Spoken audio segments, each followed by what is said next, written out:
Fatou Ndiaye avait toujours eu le sentiment d'être de trop. Trop noire pour être invisible, trop femme pour être prise au sérieux, trop brillante pour qu'on lui pardonne l'ambition. Dès son plus jeune âge, elle s'était construite dans le silence, dans l'excellence, dans l'endurance. Son père, immigré sénégalais, balayait les quais de la gare de Lyon. Sa mère repassait les chemises des familles bourgeoises du 16e.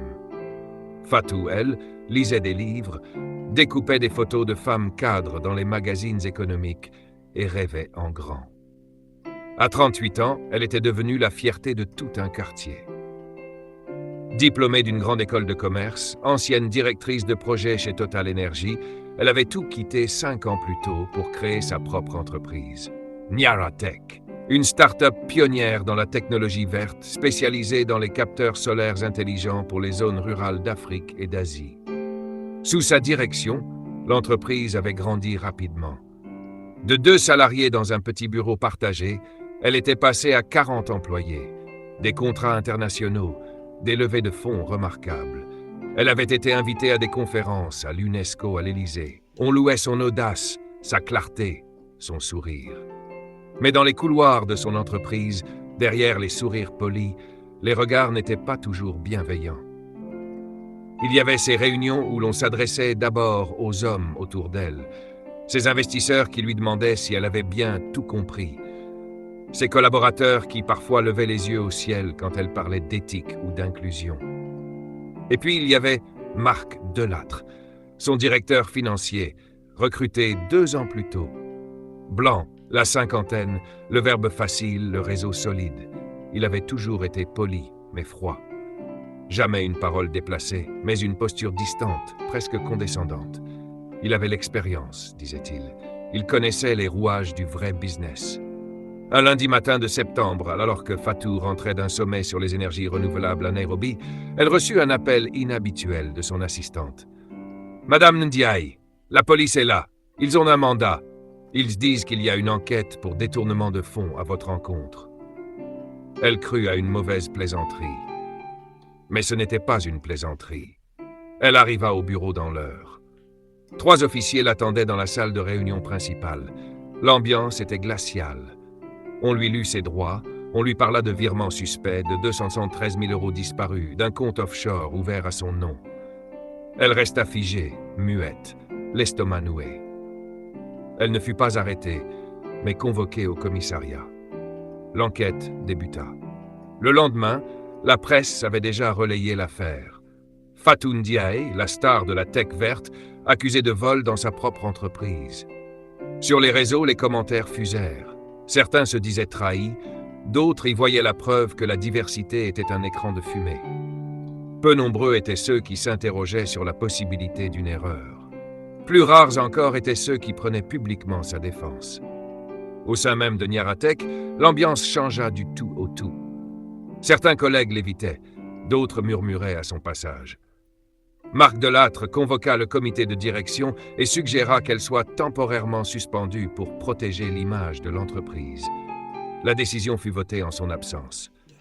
Elle n'était plus PDG, elle était suspecte. Pendant les semaines qui suivirent, Fatou vécut un enfer. Elle ne dormait plus.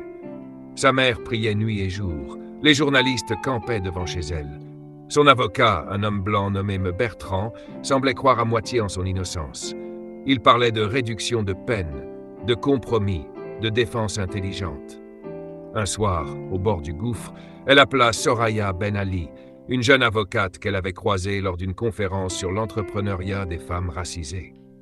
Soraya accepta de la rencontrer. « Vous êtes victime d'un coup monté, » dit Soraya. « J'en ai vu d'autres. On va tout reprendre depuis le début. » Elles travaillèrent jour et nuit. Soraya demanda l'accès aux comptes, aux échanges internes, aux serveurs. Ensemble, elles décortiquèrent chaque ligne, chaque mouvement de fonds. Petit à petit, la vérité se dessina. Un faux compte, créé au nom de F. Ndiaye, avec un accent, enregistré à l'étranger. Des virements signés électroniquement, mais depuis un appareil qui n'était pas le sien. Des documents falsifiés. Des connexions suspectes, toutes en provenance de l'ordinateur personnel de Marc Delattre. Pire encore, une société écran, Delgreen Consulting, créée 6 mois plus tôt, réceptionnait en réalité les fonds volés. Soraya monta un dossier implacable. Elle le remit au procureur avec une plainte en bonne et due forme. 2 semaines plus tard, Marc Delattre fut arrêté à l'aéroport de Roissy, billet pour Dubaï en main, valise pleine de devises et de disques durs cryptés. La presse s'emballa de nouveau, mais sans le même appétit. Le directeur financier de Niaratec au cœur d'un scandale financier. Fatou, elle, fit profil bas. Pas de vengeance, pas de cri, juste la dignité, comme toujours. Elle fut réintégrée à son poste. Le conseil d'administration lui présenta des excuses publiques. Les employés vinrent timidement la saluer, certains honteux, d'autres soulagés. Mais quelque chose en elle s'était brisé. Elle avait compris. Même avec toutes les preuves de son mérite, même avec l'excellence pour seule boussole, il suffirait toujours d'une accusation, d'un soupçon pour que tout s'effondre. Parce qu'elle était noire, parce qu'elle était femme, parce qu'elle était à la tête d'un pouvoir que certains refusaient encore de voir légitime. Lors de son retour officiel au bureau, elle prononça un discours sobre, mais puissant. « Ce que j'ai vécu n'est pas un cas isolé. Ce n'est pas une erreur, c'est un système qui doute d'une femme noire à la seconde où elle réussit. Mais je suis toujours là, et je ne partirai pas. » Aujourd'hui, Niaratec continue de prospérer. Fatou a lancé une fondation pour soutenir les femmes entrepreneurs issues des minorités. Elle forme, elle accompagne, elle inspire. Et dans le hall de son entreprise, elle a fait installer une œuvre d'art en verre. Une silhouette de femme debout, fissurée de partout, mais jamais brisée. Une plaque y est gravée. Rien ne peut briser celle qui sait qui elle est.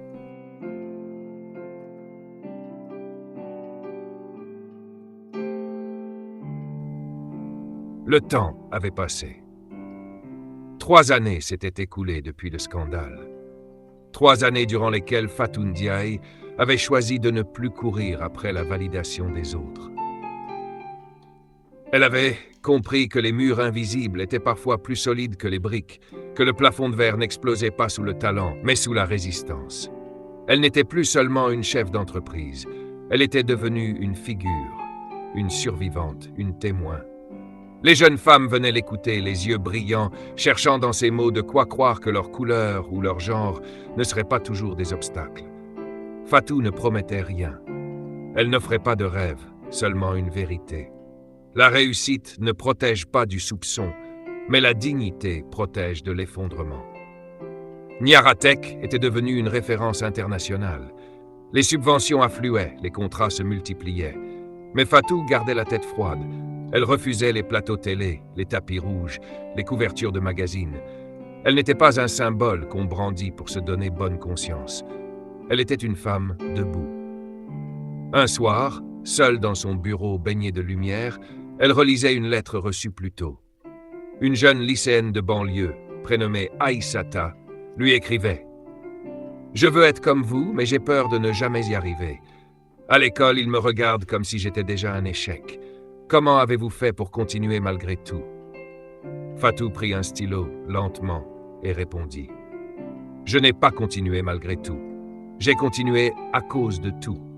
Parce que chaque humiliation, chaque soupçon, chaque regard méfiant m'a rappelé que je devais être là, que mon existence dans ces lieux était une nécessité. Continue, Aïssata. Pas pour leur prouver quelque chose, pour te prouver que tu existes et que personne n'a le droit d'effacer ta lumière. » Elle plia la lettre, la glissa dans une enveloppe. Puis elle se leva, ouvrit la fenêtre, inspira l'air de la ville. Au loin, les lumières de Paris scintillaient. En bas, des femmes marchaient, pressées, peut-être inquiètes, peut-être combatives. Et quelque part parmi elles, d'autres Fatou naissaient. Le monde n'était pas prêt à leur faire de la place, mais elle la prendrait. Une fissure à la fois.